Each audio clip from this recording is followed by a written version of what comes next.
મને ભારતીય જનતા પાર્ટીમાં જોડવા માટે દબાણ કરવામાં આવ્યું, પણ હું ક્યારેક ભાજપમાં જોડાવાનો નથી.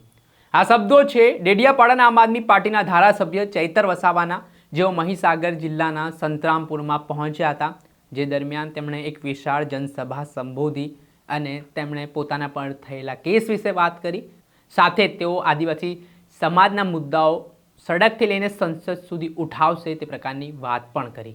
શું કહી રહ્યા છે ધારાસભ્ય ચૈતર વસાવા, શું સમગ્ર મામલો છે, વિગતે વાત કરી. વૈષ્ણવજન તો તેને કહીએ જે પીડ પરાઈ જાનાને રે. નમસ્કાર દર્શક મિત્રો, નવજીવન ન્યૂઝમાં આપનું સ્વાગત છે. હું છું ફૈઝાન. આગામી દિવસોમાં ગુજરાતમાં જિલ્લા પંચાયત અને તાલુકા પંચાયતની ચૂંટણીઓ થવાની છે. તે પહેલાં આમ આદમી પાર્ટી ખૂબ સક્રિય બની હોય તેવું દેખાઈ રહ્યું છે. બીજી તરફ કોંગ્રેસ પાર્ટી પણ જન આક્રોશ યાત્રા લઈને જે નીકળી છે, ત્યારે આ જે રાજકીય પક્ષો હવે સક્રિય બન્યા છે ચૂંટણી પહેલાં, તેના કારણે આ વખતે જિલ્લા પંચાયત અને તાલુકા પંચાયતની ચૂંટણી જે 2027ની સેમિફાઇનલ માનવામાં આવી રહી છે, તેના પરથી અંદાજો આવી શકશે કે 2027માં શું નવા જૂની ગુજરાતમાં થઈ શકે છે.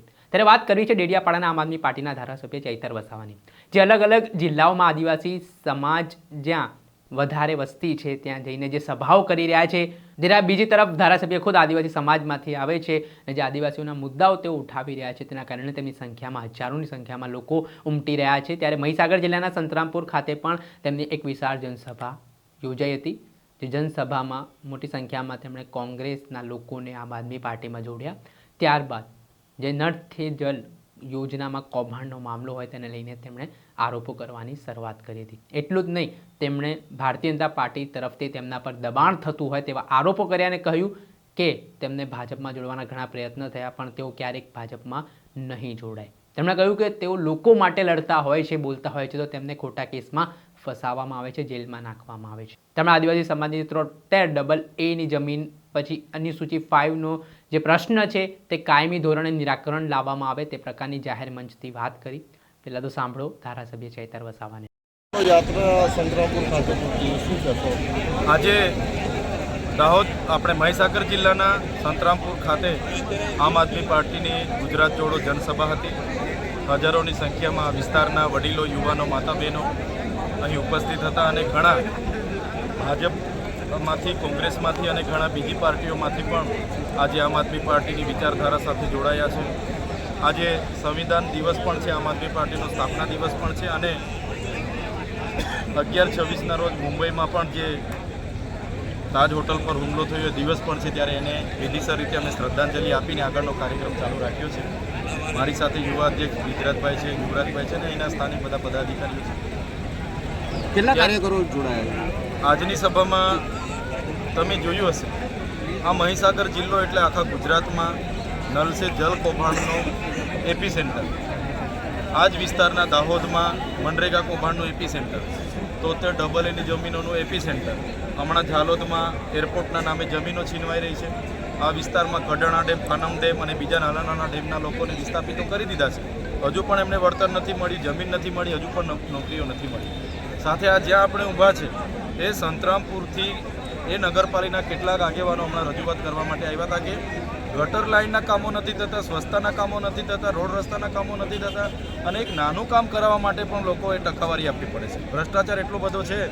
ત્યારે અમે આ તમામ લોકોને આહવાન કર્યું છે, આમ આદમી પાર્ટીમાં આવનારા દિવસોમાં તમામ યુવાઓ, વડીલો, આગેવાનો આવશે, જોડાશે અને આવનારી તાલુકા, જિલ્લા પંચાયત હશે, આવનારી નગરપાલિકા હશે, અમે મજબૂતાઈથી અહીંયા લડવાના છે અને અમને આ વિસ્તારની જનતાનો જે અમને સહકાર મળે છે, આજે તમે ભીડ જોઈ હશે, એમણે બધાએ જ અમને કીધું કે પરિવર્તન લાવવું છે. મને પૂરેપૂરો વિશ્વાસ છે કે મહીસાગર જિલ્લાની તમામ તાલુકા પંચાયતો, નગરપાલિકા અને જિલ્લા પંચાયત આવનારા દિવસોમાં આમ આદમી પાર્ટીની બનવા જઈ રહી છે. અહીંના જે પ્રભારી મંત્રી છે પીસી બરંડા દ્વારા એક નિવેદન આપવામાં આવ્યું હતું કે અમારે થોડો દારૂ ચાલુ રાખવો જોઈએ, એ બાબતે આપણે શું કહેવું છે? તમે જોયું હશે, આદિવાસી સમાજમાંથી જેને પણ મંત્રીમંડળમાં લેવામાં આવે છે એનું તો કોઈ ચાલતું નથી. કુબેરભાઈ ડિંડોર જ્યારે શિક્ષણ મંત્રી, આદિજાતિ મંત્રી હતા, એમના કાર્યકાળ દરમિયાન 28/10/2024ના રોજ આદિજાતિ વિદ્યાર્થીઓને જે પોસ્ટ મેટ્રિક શિષ્યવૃત્તિ મળતી હતી એ બંધ કરી દીધી છે. શિક્ષકોની ભરતી એમના કાર્યકાળ દરમિયાન થઈ નથી, શાળાઓના ઓરડાઓ એમણે કર્યા નથી. ત્યારે મંત્રીઓ શું કરવાનું છે કરવાની જગ્યાએ બેફામ નિવેદનો કરે, ગેરવ્યાજબી છે. એ મંત્રીએ એમણે પણ સ્વીકાર્યું કે અહીંયા દારૂ મળે છે. ગુજરાત સરકાર જે પણ એમના હરસંઘવી કહેતા હોય કે દારૂબંધી છે, પણ એમના પીસી બરંડા જે મંત્રી છે એમણે કીધું કે ભાઈ દારૂ વેચાય છે ને વેચાવવો જ જોઈએ, લોકોએ પીવું જ જોઈએ. તો આ એમની મંત્રીઓની માનસિકતા છે, એમની સરકારની માનસિકતા છે, એ છતી ગઈ છે. ભાજપ માટે જોડાવા માટે દબાણ છે એમ કેવું છે આપનું? આપે આપણા ભાષણમાં પણ કહ્યું. હું આગળ પણ તમને કદાચ ખબર હશે, 2024ની લોકસભામાં મારું નામ ઇન્ડિયા ગઠબંધનમાં જાહેર થયું.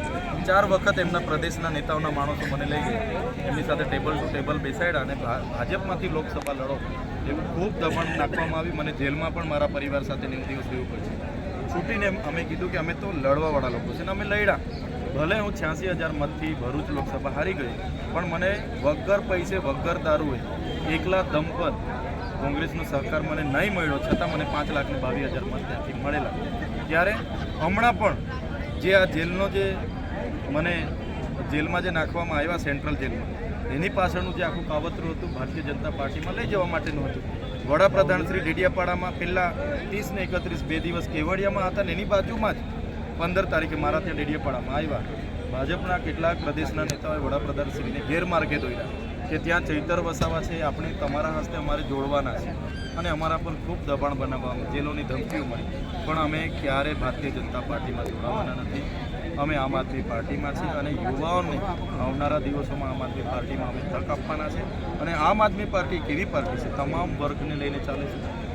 કર્મચારી હોય, યુવા હોય, ખેડૂત હોય, બધા માટે લડે છે. અને આવનારા દિવસોમાં ગુજરાતમાં જો કોઈ પરિવર્તન લાવશે તો એ આમ આદમી પાર્ટી લાવવાની છે. જિજ્ઞેશ મેવાણીને આપણે સમર્થન જાહેર કર્યું છે, એ બાબતે શું કહેવું? વાત તો બિલકુલ સાચી જ છે. દારૂબંધીના અમે કરોડો રૂપિયાના ખર્ચાઓ થાય છે. દારૂબંધી ક્યાં છે? આજે તો દારૂ બેફામ મળે છે. મેં પોતે ભરૂચના એસપીને 35 જેટલા વિડીયો આપ્યા હતા. પોલીસ હપ્તા લેવા જાય એના વિડીયો મેં આપ્યા હતા. અને જે આવકાર ફાર્મામાં 5,000 કરોડનું દિલ્હી પોલીસે ડ્રગ્સ પકડ્યું, એ કંપની આજે ચાલુ છે. 2400 કરોડનું જેમનું ડ્રગ્સ પકડાયું, 1 વર્ષ થઈ. ઇમ્યુનિટી કંપની આજે ફરી ચાલુ થઈ ગઈ.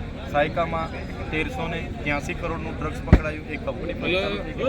તો આટલું મોટું ડ્રગ્સ પકડાય છે, કંપનીઓ પાછી કેમ ચાલુ થઈ જાય છે? કોના આશીર્વાદ? તો ભાજપના નેતાઓના આશીર્વાદથી જ આ બધું થાય છે. અમે કોઈ પોલીસ અધિકારીઓને અમારી સાથે કોઈ ટાર્ગેટ નથી, અમે કોઈ નેગેટિવ અમારા ઈમાનદારીથી કેટલાક નિષ્ઠાવાનથી લોકો કામ કરે છે. અમે સરેન્ડર કરીએ. પણ 2-5% એવા પોલીસ અધિકારીઓ છે જેમને લાખ કરોડપતિ બનવું છે. એવા લોકો આવા ડ્રગ માફિયાઓને આશીર્વાદ, એવા લોકો એમના હાથ નીચે ડ્રગ માફિયા બેફામ બનેલા છે, અટકાવવાની. મનસુખ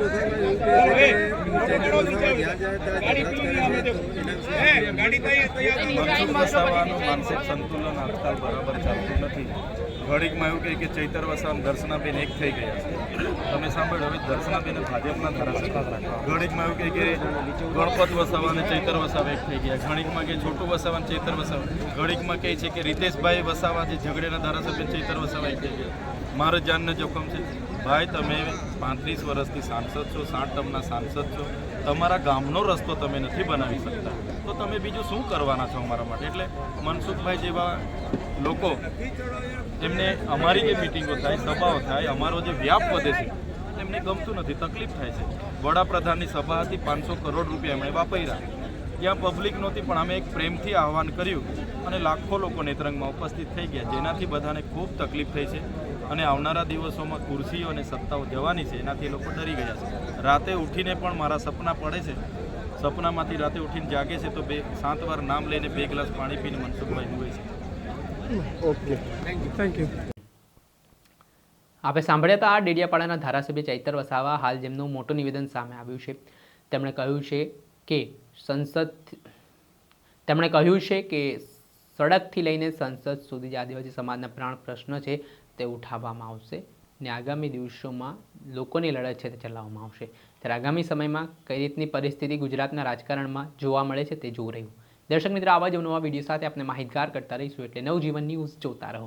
વૈષ્ણવજન તો તેને કહીએ જે